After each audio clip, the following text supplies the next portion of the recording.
Solution सिर्फ तब है जब आप उसे मुड़ करके बिल्कुल एकदम ऐसे सामने आकर के देखते हैं।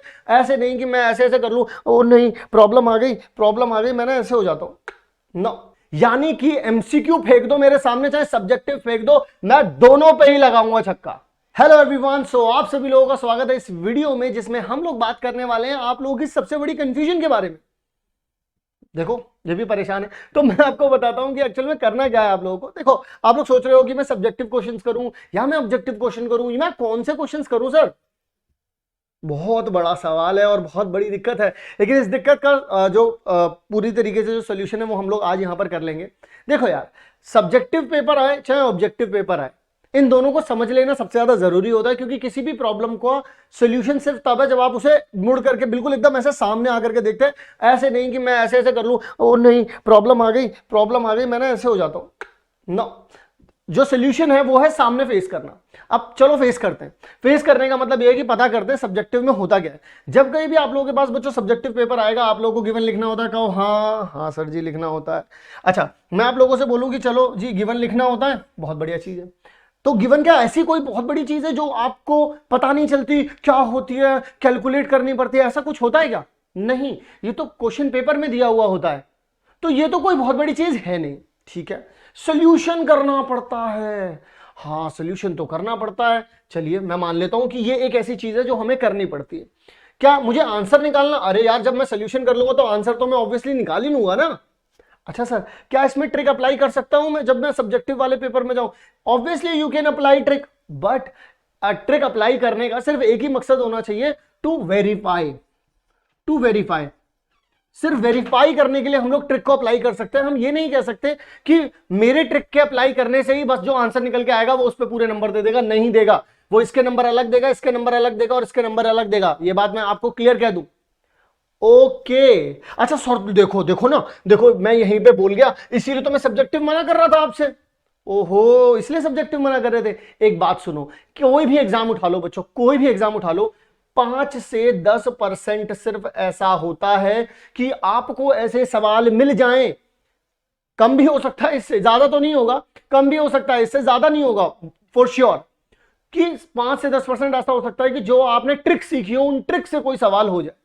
ट्रिक से नहीं होता है बच्चों, वो आपको सीखनी ही, चीजें सीखनी पड़ती है, कंसेप्ट सीखने पड़ते हैं। तो 5 से 10% के चक्कर में हम ये सोचें कि ये पूरा पैटर्न बेकार है, तो ये तो गलत हो गया ना, क्योंकि सारे क्वेश्चन ट्रिक से तो वैसे भी नहीं हो पाते। ओहो, इसका मतलब अब समझा सर मैं। अच्छा सर, अब ना एमसीक्यू के बारे में बताना, जरा सुनो मेरी बात। तुम लोगों को गिवन में क्या मेहनत करनी पड़ रही थी? गिवन में तो मेहनत वैसे भी नहीं करनी पड़ रही थी। गिवन में तो मेहनत नहीं, गिवन तो क्वेश्चन से ही मिल रहा था ना। तो इसका मतलब क्या यहां पर गिवन की अगर जरूरत नहीं है तो मुझे वैसे भी जरूरत नहीं थी, और मुझे उसके लिए वैसे भी एक्स्ट्रा एफर्ट देने ही नहीं पड़ रहे थे यार। ओके सर, अच्छा सोल्यूशन, अरे यार सोल्यूशन तुम यहां पर भी निकालोगे ही ना यार। अच्छा तुम बोलोगे सर इसमें ना ट्रिक अप्लाई कर सकते हैं, लेकिन मैंने अभी कहा ट्रिक तो सिर्फ 5 से 10% क्वेश्चन में हो सकती है, और इससे कम ही होगा, ज्यादा नहीं हो सकता। मतलब सर सोल्यूशन तो करना ही पड़ेगा। अच्छा सर देखो इसमें आंसर भी, अरे यार आंसर तो निकालना ही पड़ेगा ना, दोनों में ही आंसर निकालना पड़ेगा, सॉल्व करके आंसर निकालना पड़ेगा, ऐसे ही तो करना पड़ेगा, और दोनों में ही होगा ना ऐसा। अगर आप साइंस में भी सोचेंगे कि किसी भी चीज का रीजन है, तो जो रीजन आपने सोच करके आंसर लगाया होगा वही रीजन आपको लिखना होगा। समझ लो, मतलब चीजों को ना अगर हम लोगों ने समझ करके आसान कर दिया तो उनके लिए तैयारी करना आसान हो जाता है, एज कंपेयर टू अगर मैं उसको फेस ना करूं। अभी आप लोगों ने फेस किया, आप लोगों के दिमाग में क्लैरिटी आई होगी, given is not the big thing.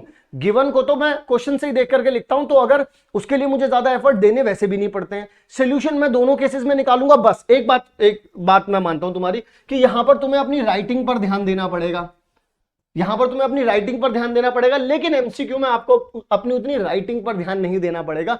Writing मतलब कि प्रेजेंटेशन, बस this is the main difference in it, और कोई डिफरेंस नहीं है बच्चों।